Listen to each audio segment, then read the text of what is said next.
Another Jewish king, Dave Rubin, is coming to us live right now to tell us about Islam and the reform of Islam. I'm Tal the Traveling Clad, your favorite white colonizer. Let's take a look at this clip. We have sort of the ex-Muslims and the nominal Muslim, then the moderate that you say is not really a thing, actually. Then can you sort of explain Islamist and jihadist? Okay. And if there's anything else that I missed within that. Islamist is an individual that believes in preaching and spreading and expanding Islam and the message of Islam through militant means. So they would spread Islam by the sword, and now the tactics are a bit different. Now it's getting through Congress. So before it was by the sword, now it's getting themselves into parliament and then making laws that act as the sword, the Islamophobia law in Canada, M103. Yeah. So an Islamist would silence you just to spread his agenda. That's different from a Muslim. A Muslim would say, okay, this is the Quran, I believe Allah is the right God, I believe Islam is true, accept it, you don't accept it, you're not going to be saved, good night, good night. That's basically a Muslim. An Islamist will actually go the extra mile of kidnapping someone because they drank alcohol and whipping them because they believe that is the right thing to do. We've seen across Europe, statues are being destroyed because it's not allowed in Islam. So that's an Islamist. An Islamist organization would be Hamas. Hamas is an Islamist organization that did terrorist doings. It's responsible for terrorist activities, so then it became a terrorist organization. But its ideology is an Islamist ideology. Mm-hmm. So two-state solution is not an option.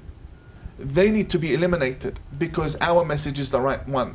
That's an Islamist mentality. Mm-hmm. Now, the other person or the other group of people would be the fundamentalists. A fundamentalist Muslim wants to preserve the message of Prophet Muhammad and live like Muhammad the same way he lived. So if the reports say Muhammad had a short pants because his pants would stop to his ankle, they'd go to university, Harvard University, with their ankles sticking out. Right. So if there was no deodorant in Mecca, we're not going to use deodorant. If Muhammad never trimmed his beard with a blade, then we're not going to use a blade on ours. That's a fundamentalist. Mm-hmm. And these guys will always take the side of the Islamist rather than the moderate. Mm-hmm. And also moderate is just a politically created term. It's a political term to differentiate. Yeah. But at the end of the day, I don't believe there's moderate. You're either Muslim or you're not, and then there are levels in faith as to how deep you are and how much into the religion you are. So where does the jihadist fit into that? Because I thought that was a little bit of your definition of a Islamist because of the use of violence. Okay.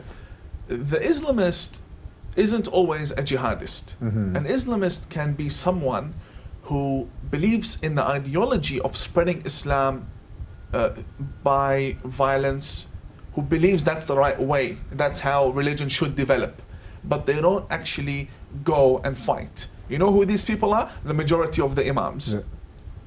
So they're sitting in their mosques, recruiting, sending people to ISIS, but they're not jihadists. Mm-hmm. The Imam is responsible for the jihadist going and joining ISIS.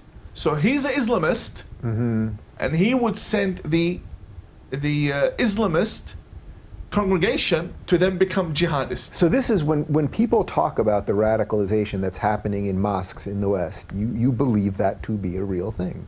Of course it is a real thing, and it's something we battle every single day. So if I was to go into one of these mosques, Right. what would I be hearing? Well, firstly, because of your beard, you'd be welcomed. I'd be welcome. I'd have to lengthen this a little bit. Okay. Yes, you'd be welcomed. Okay. And a fundamentalist mosque would definitely frown upon you if you had shaved your beard completely. Mm-hmm.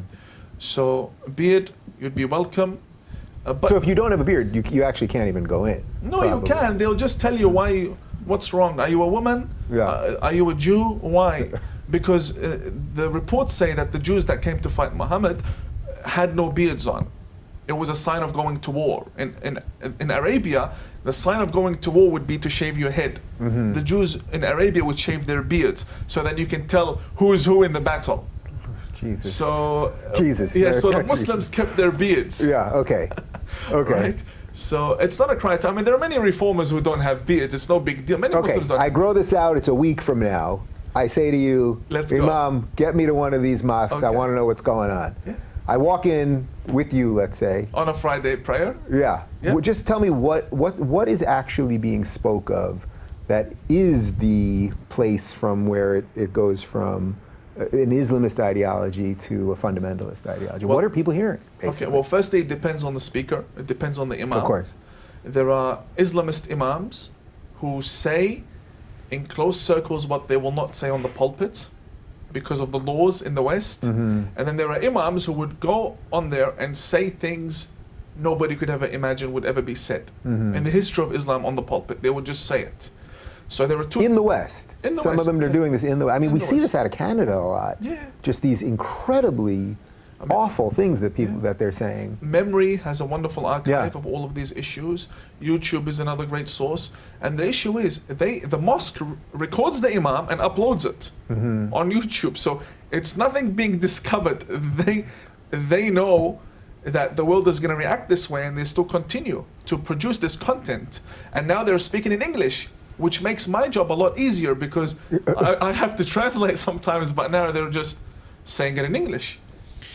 And it goes exactly to the point that I'm always telling you guys on here. They're doing it in your country, and they're making fun of you for allowing them to. Like, I don't think you understand from the mindset of the Islamist, right? As somebody who kind of like studies this at this point and has a lot of interaction with them on a day-to-day basis, you don't understand really the psyche behind what they're doing. They are, for all intents and purposes, coming into your society and destroying it from the inside, and then laughing at you behind your back and in front of you at the fact that you're allowing it to happen. I can't stress this enough. They are shocked that you're allowing it to keep going. They're shocked that they're able to preach death to America inside of a mosque in America, and you don't do anything about it. They're shocked that they can be Yemenis, which we talk to on this channel frequently, sitting in New York City, espousing death to America publicly, proudly, and they're telling you they're proud of it, and you're allowing it to happen. You're taking no action. It's concerning. It's concerning to say the least. To say the most, it may be the downfall of Western civilization. But that is yet to be seen, and we'll have to keep watching to see what happens there. I'll see you guys in the next one. I love you a long time. Goodbye, class. If you believe in my content and want to support me, just know your help is needed. There's a bunch of great ways to support me, being PayPal, Buy Me a Coffee, or joining my Patreon community down below. Patreon is the best way to support my channel, and you'll get a bunch of cool perks depending on what tier you join. Another great way to support me is by buying my merchandise on thetravelingclat.com. I regularly drop new merch designs like this beautiful hat, or this amazing shirt, where you can support the channel and get something cool for yourself. I also have an amazing Discord community with people from all over the world. Thank you so much for your support.